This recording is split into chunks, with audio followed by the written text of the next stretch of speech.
سورۃ النساء کی آیت نمبر 92 سورہ نساء کا 13واں رکوع اور 5ویں پارے کا 10واں رکوع۔ اللہ رب العالمین نے ارشاد فرمایا وما کان لمؤمن ان یقتل مؤمنا، اور مسلمانوں کو نہیں پہنچتا کہ مسلمان کا خون کرے، الا خطأ، مگر ہاتھ بہک کر، یعنی کوئی مسلمان کسی مسلمان کا قتل نہیں کر سکتا، ایسا کام مسلمان کر ہی نہیں سکتا۔ ہاں، ہاتھ بہک جائے اور غلطی میں کسی کا قتل ہو جائے، یہ اور بات ہے۔ یعنی مومن کافر کی مثل مباح الدم نہیں ہے، یعنی کافر تو مباح الدم ہے، اس کا خون کرنا بہت ساری صورتوں میں مسلمانوں کے لیے جائز ہے، جیسے کافر حربی ہو، میدان جنگ میں مقابلے پہ آ جائے۔ کافر کا حکم پچھلی آیات میں بیان ہو چکا، تو مسلمان کا قتل کرنا بغیر حق کے روا نہیں۔ بعض صورتیں ایسی ہیں جس میں شریعت اجازت دیتی ہے، جیسے مسلمان قاتل ہو تو حاکم اسلام قتل کے بدلے اسے قتل کر دے، جبکہ مقتول کے ورثاء قصاص چاہتے ہوں۔ اسی طرح اگر مسلمان شادی شدہ ہو اور وہ زنا کرے، تحقیق سے گواہوں سے یہ بات ثابت ہو جائے تو اسے پتھر مار مار کر ہلاک کر دیا جائے۔ اسی طرح مسلمان اگر مرتد ہو جائے تو اسے 3 دن تک مہلت دی جائے، اسے سمجھایا جائے، پھر بھی دوبارہ اسلام قبول نہ کرے تو اسے قتل کر دیا جائے۔ اسی طرح مسلمان بغاوت کرے تو اس کی سزا قتل ہے۔ اگر مسلمان ڈاکو ہو اور وہ قتل و غارت گری کرتا ہو، ڈاکے مارتا ہو، اور وہ گرفتار ہو جائے تو اس کی سزا بھی موت ہے۔ اسی طرح کوئی گستاخ رسول ہے، چاہے وہ پہلے مسلمان تھا لیکن اب اس نے گستاخی کی تو اس کی سزا موت ہے۔ اس کے علاوہ مسلمان مباح الدم نہیں ہے، مسلمان کے خون کی حرمت ہے۔ مسلمان کی شان نہیں کہ اس سے کسی مسلمان کا قتل ہو جائے، یعنی ایک مسلمان ایسا کر ہی نہیں سکتا جو اسے اللہ تعالیٰ نے ایمان کا نور عطا فرمایا ہے۔ ہاں، خطا ہو جائے یہ اور بات ہے۔ خطا کی مثال یہ ہے کہ شکار کو مارتا تھا یا کافر حربی کو مار رہا تھا اور ہاتھ بہک گیا اور زد پڑ گئی مسلمان پر، یا تیر یا گولی مسلمان کو لگ گئی، یا یہ کہ کسی شخص کو کافر حربی سمجھ کر مارا اور وہ تھا مسلمان۔ وما کان لمؤمن ان یقتل مؤمنا الا خطأ، اور مسلمانوں کو نہیں پہنچتا کہ مسلمان کا خون کرے مگر ہاتھ بہک کر۔ ومن قتل مؤمنا خطأ، اور جو کسی مسلمان کو نادانستہ قتل کرے، خطا میں قتل کرے، فتحریر رقبۃ مؤمنہ، تو اس پر ایک غلام مسلمان کا آزاد کرنا لازمی ہے۔ ودیۃ مسلمہ، اور دیت جو سپرد کی جائے الی اہلہ، مقتول کے ورثاء کو، الا ان یصدقوا، مگر یہ کہ مقتول کے ورثاء وہ دیت معاف کر دیں، یعنی اس کے وارثوں کو دیت دی جائے۔ جس طرح مرنے والے کی جائیداد تقسیم ہوتی ہے، اس طرح دیت مقتول کے ورثاء میں تقسیم ہوگی۔ دیت مقتول کی جائیداد کا حکم رکھتی ہے، تو جس طرح کسی کا انتقال ہو جائے اور اس پہ قرضہ ہو تو جائیداد سے قرضہ اتارا جاتا ہے، اس سے وصیت کی ہو تو جائز وصیت جائیداد میں جاری ہوتی ہے۔ اسی طرح مقتول کی دیت بھی یہی حکم رکھتی ہے، یعنی مقتول کا قرضہ ہے تو دیت سے ادا کیا جائے گا، اور اگر اس نے وصیت کی ہے تو وصیت جو جائز ہوگی وہ دیت میں جاری ہوگی۔ دیت کتنی ہے؟ اگر سونے کے سکوں کی بات کریں، جسے دینار کہتے ہیں، جسے اشرفی کہتے ہیں، تو 1000 دینار سونے کے سکے، یہ تقریباً 4 کلو سے زائد سونا ہے۔ اگر چاندی کی بات کریں، چاندی میں دیت دینی ہو تو 10,000 درہم چاندی کے سکے، ان کا وزن تقریباً 30 کلو چاندی سے اوپر ہے۔ اور اگر اونٹ میں دیت دینی ہو تو اس کے لیے دیت ہے 100 اونٹ۔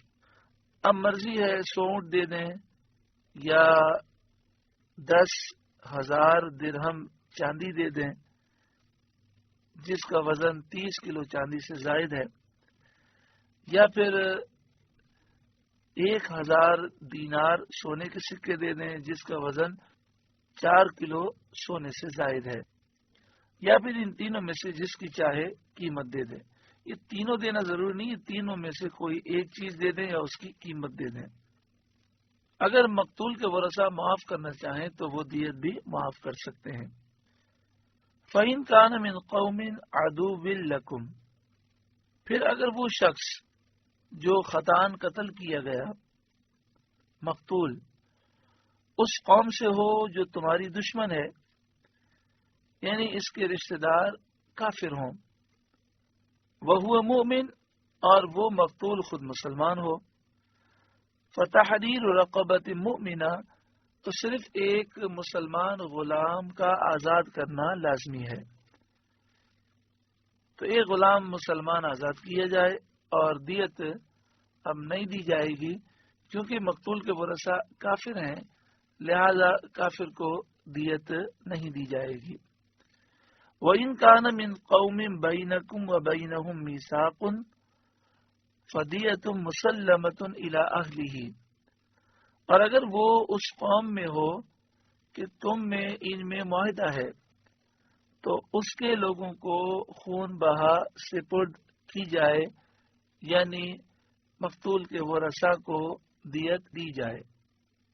یعنی اگر مقتول ذمی ہو، اس کے ورثہ ذمی کافر ہوں، مقتول بھی کافر ہو لیکن وہ ذمی کافر ہو، مثلا اسلامی ملک میں وہ رہتے ہوں، اسلامی ملک کے قوانین کو وہ اپنے اوپر لاگو کرتے ہوں، ان سے مسلمانوں کا معاہدہ ہو، مثلا وہ جزیہ دیتے ہوں، اور دیگر جو ذمی کافروں کی شرائط ہیں وہ اس پر پورے اترتے ہوں، تو اگر ایسا شخص خطان قتل ہو گیا تو اس کے ورثہ کو دیت دی جائے گی۔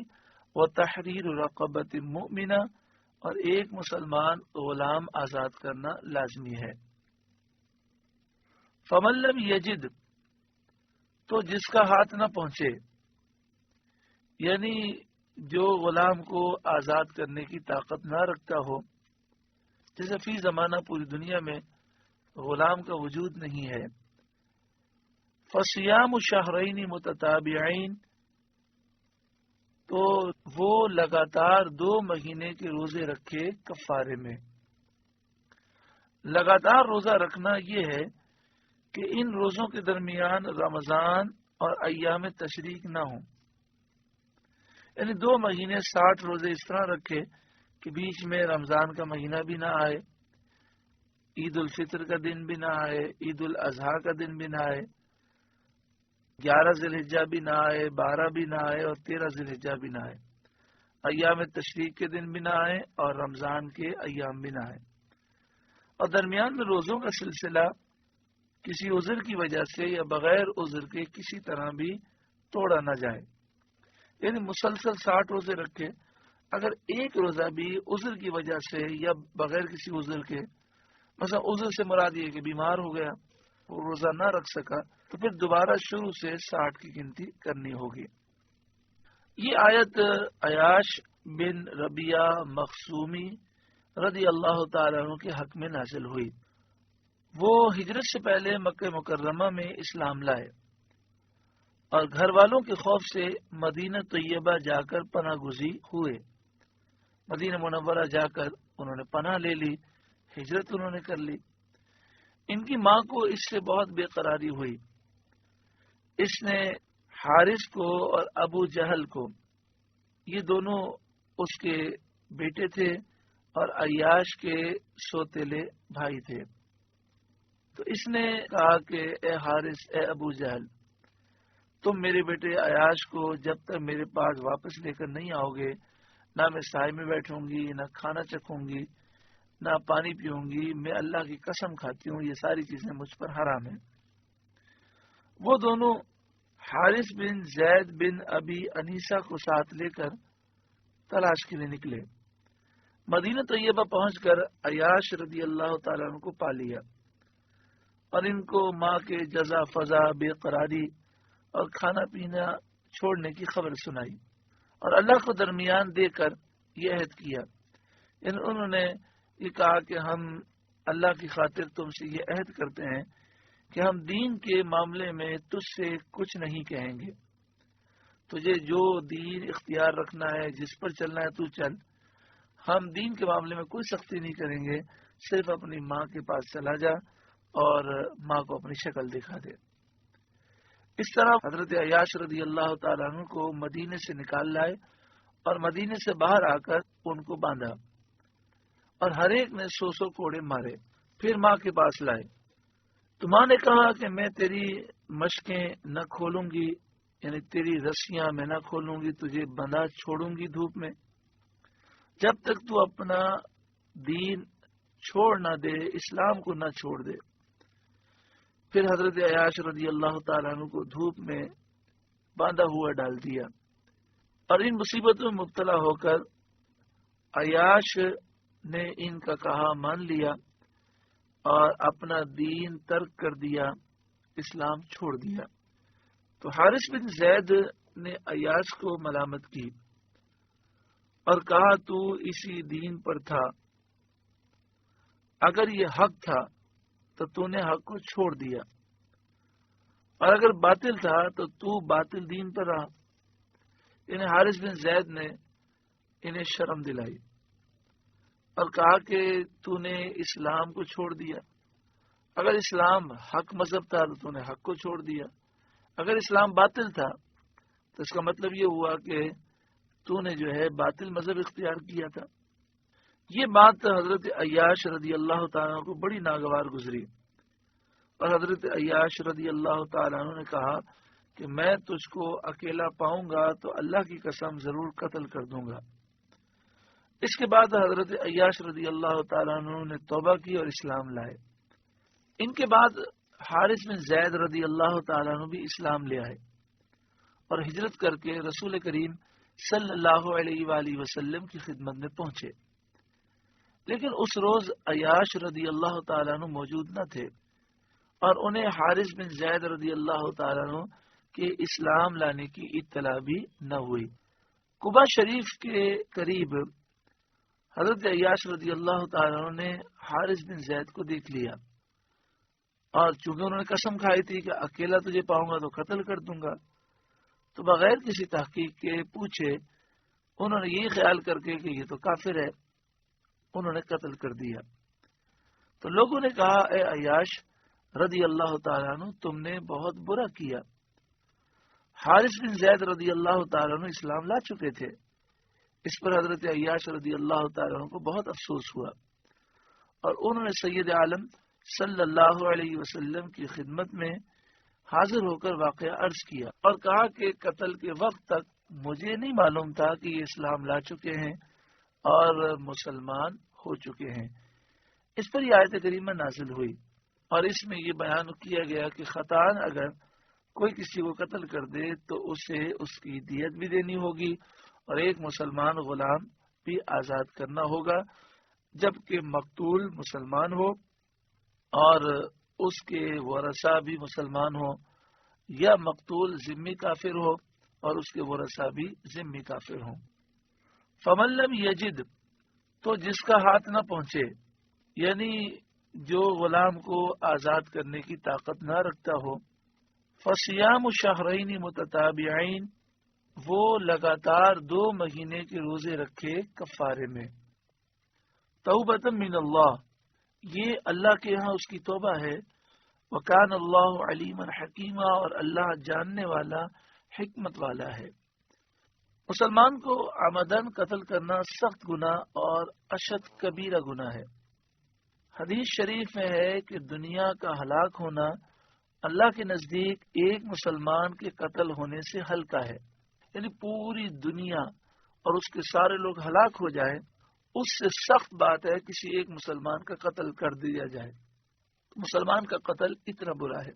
وَمَن يَقْتُلْ مُؤْمِنًا مُتَعَمِّدًا، اور جو کوئی مسلمان کو جان بوجھ کر قتل کرے، یہاں مراد ہے ناحق قتل کرے، ڈاکو کو اسلامی حکومت قتل کرے، یا زنا کرنے والا شادی شدہ ہو تو پتھر مار مار کر اسے ہلاک کر دیا جائے، اسی طرح جو گستاخ رسول ہو اسے قتل کیا جائے، وہ قتل جائز ہے کیونکہ یہ ناحق نہیں ہے۔ اسی طرح جو قاتل ہو اسے بھی قتل کر دیا جائے کہ اس نے مقتول کو مارا تو اس کے بدلے میں اسے مار دیا جائے، جبکہ اس کے ورثاء قصاص چاہتے ہوں۔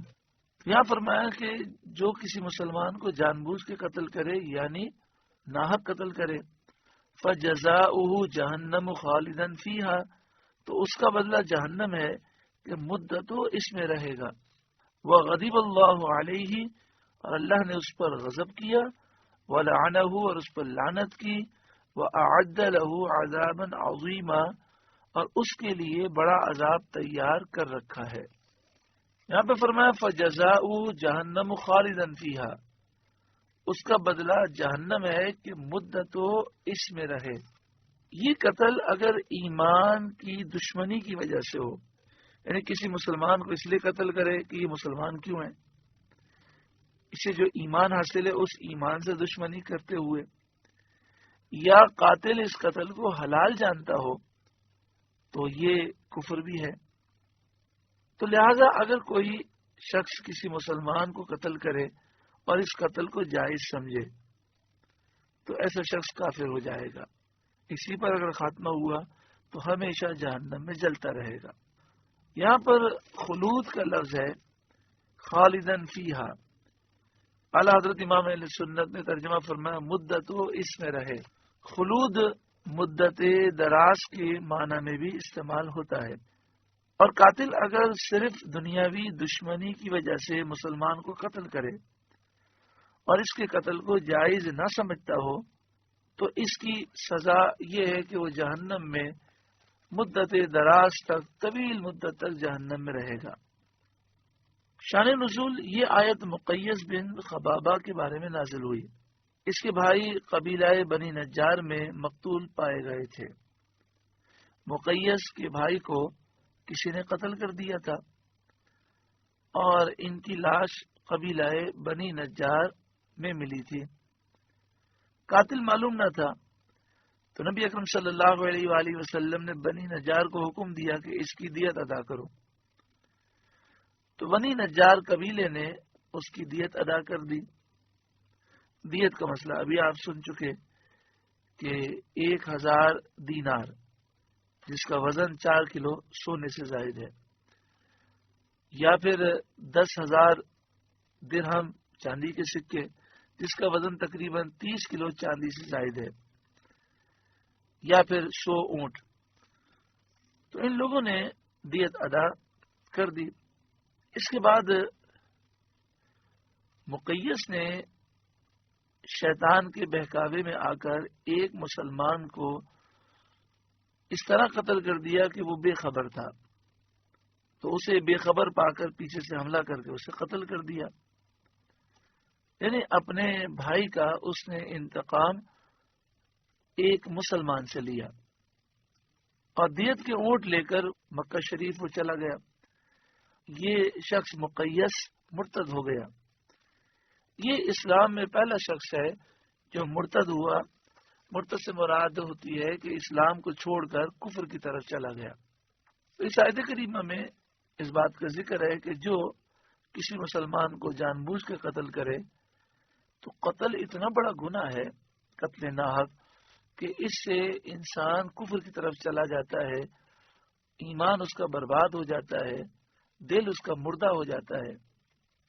جیسے اس مسئلے میں ہوا کہ مقیس نے ایک مسلمان کو قتل کیا پھر مرتد ہو گیا۔ اسی طرح جو کسی مسلمان کو قتل کرے اس قتل کو حلال سمجھے تو یہ بھی کفر ہے۔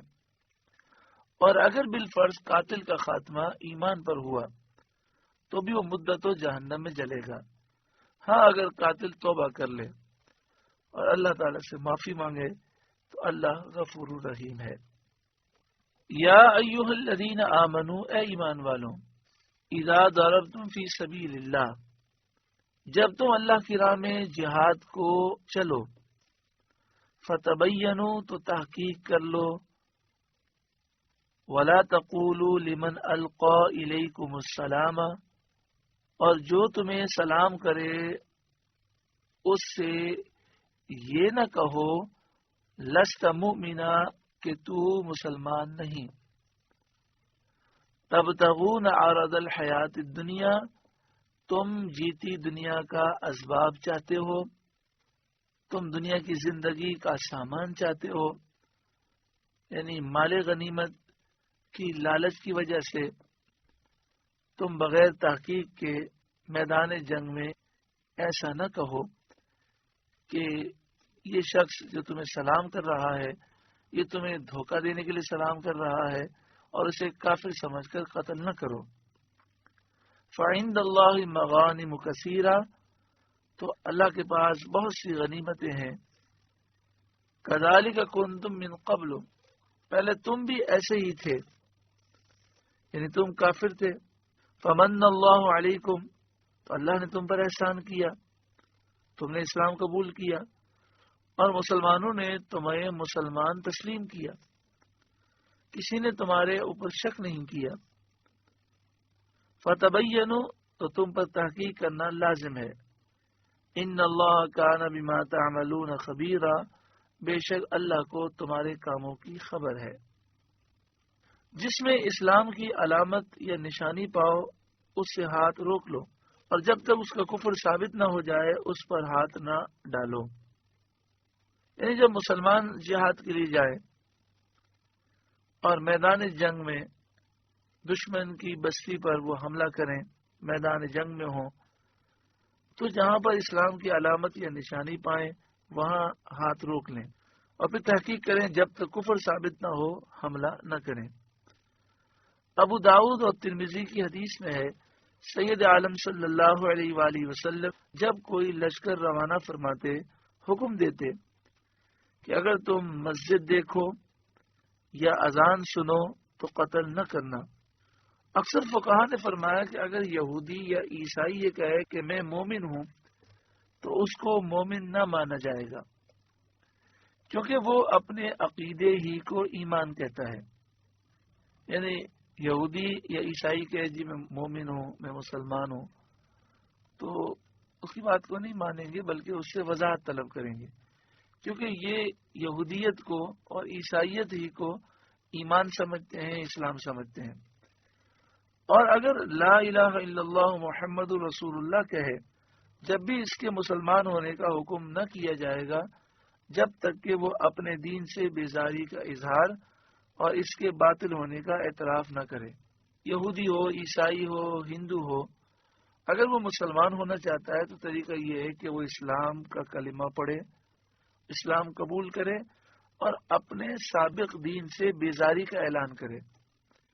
مثلا وہ کہے لا الہ الا اللہ محمد رسول اللہ، اور پھر کہے کہ میں یہودی مذہب سے بیزار ہوں اور اسے باطل سمجھتا ہوں. اس سے معلوم ہوا کہ جو شخص کسی کفر میں مبتلا ہو اس کے لیے اس کفر سے بیزاری اور اس کو کفر جاننا ضرور ہے.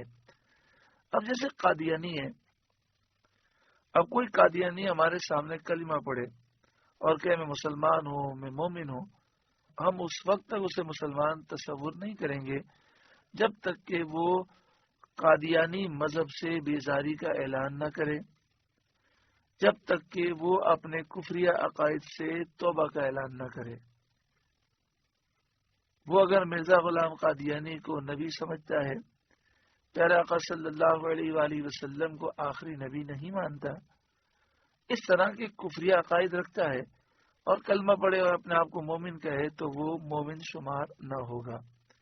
اسی طرح اور بھی جتنے بھی بد عقیدہ بد مذہب ہیں، اگر ان کے عقائد کفریہ ہیں تو صرف کلمہ پڑھنے سے اپنے آپ کو مسلمان یا مومن کہنے سے وہ مسلمان نہ ہوں گے جب تک کہ اپنے کفری عقیدے سے وہ بیزاری کا اعلان نہ کریں، اور جس بدعقیدگی میں اور جس بدعقیدہ فرقے میں وہ گھسے ہوئے ہیں اس سے نفرت کا وہ اظہار نہ کریں۔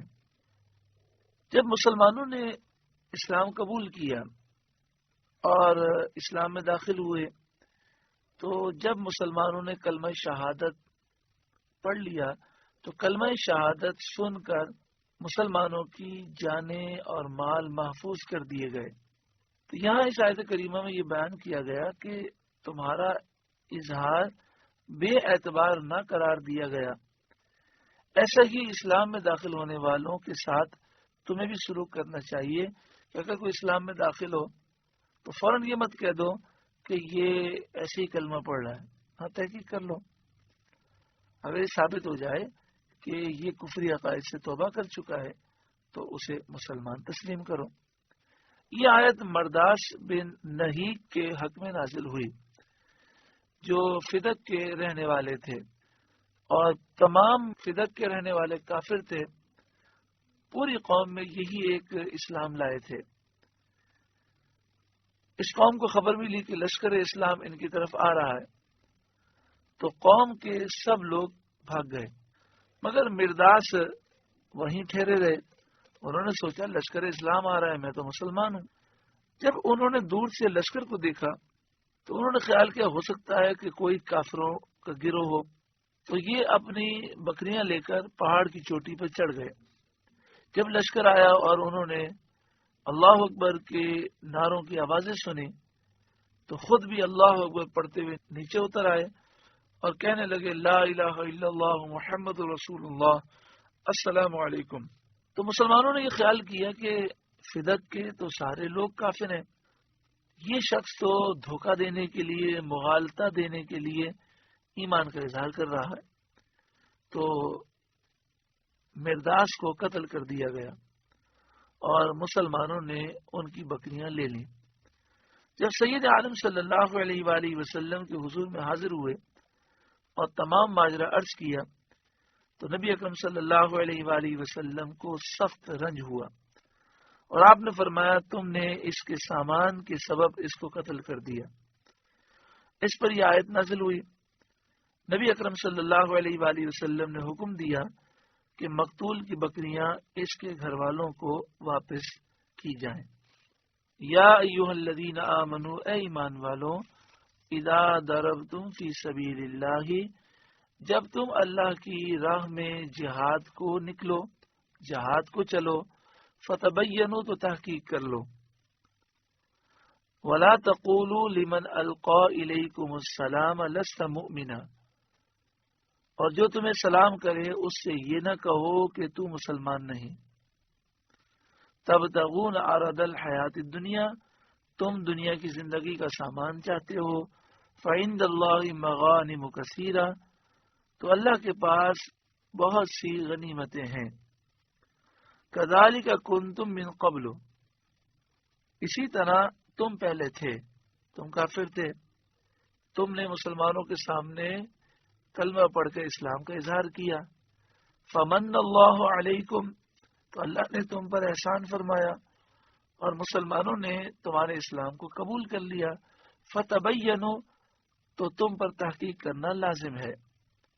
ہاں اگر یہ خیال گزرے کہ ہو سکتا ہے کہ یہ ہمارے مقابلے میں پھنس چکا ہے اور ہمیں دھوکہ دینے کے لیے، اپنی جان بچانے کے لیے کلمہ پڑھ رہا ہے اور موقع ملے گا تو ہمیں نقصان پہنچائے گا، تو اس میں یہ ہے کہ فتبینوا، ہاتھ نہ اٹھایا جائے، اسے قتل نہ کیا جائے، ہاں تحقیقات جاری رکھی جائیں، اور جب یقین ہو جائے کہ یہ واقعی اسلام لایا ہے اور دھوکہ دینا اس کا مقصد نہیں ہے تو پھر اسے مسلمان بھائی سمجھا جائے۔ ان اللہ کان بما تعملون خبیرا، بے شک اللہ کو تمہارے کاموں کی خبر ہے۔ لا يستوی القاعدون من المؤمنین غیر اولی الضرر، برابر نہیں وہ مسلمان کہ بے عذر جہاد سے بیٹھ رہیں، والمجاہدون فی سبیل اللہ باموالہم وانفسہم، اور وہ کہ راہ خدا میں، راہ الہی میں، اللہ کی راہ میں اپنے مالوں اور جانوں سے جہاد کرتے ہیں. یعنی جو بغیر کسی عذر کے گھر بیٹھے رہتے ہیں اور جہاد نہیں کرتے، وہ اور اللہ کی راہ میں مال اور جان سے جہاد کرنے والے دونوں برابر نہیں ہیں. مجاہدین کے لیے بڑے بڑے درجات ہیں، بہت ثواب ہے.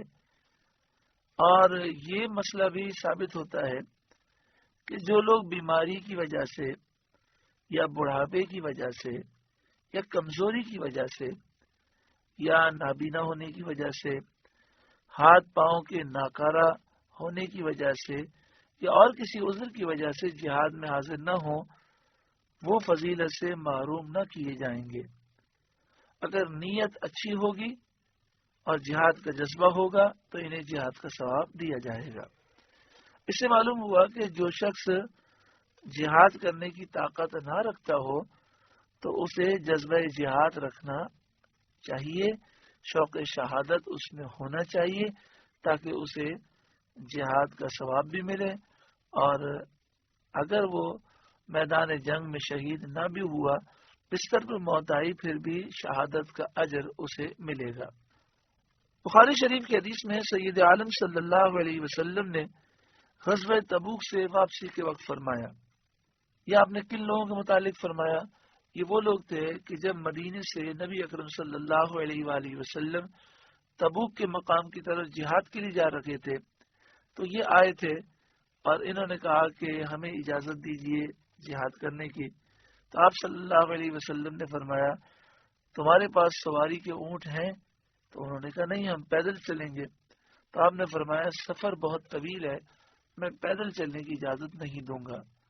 تو یہ جب واپس گئے اور مسلمان جہاد پہ جا رہے تھے، ان کی آنکھوں سے آنسو ابل رہے تھے اور اس غم میں وہ رو رہے تھے کہ وہ جہاد میں نہ جا سکے.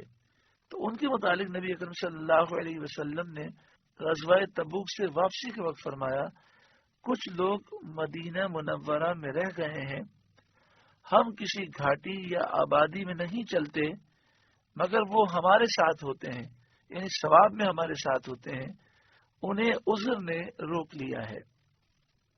آگے شاید فرمایا فضل اللہ المجاہدین باموالہم وانفسہم علی القاعدین درجہ.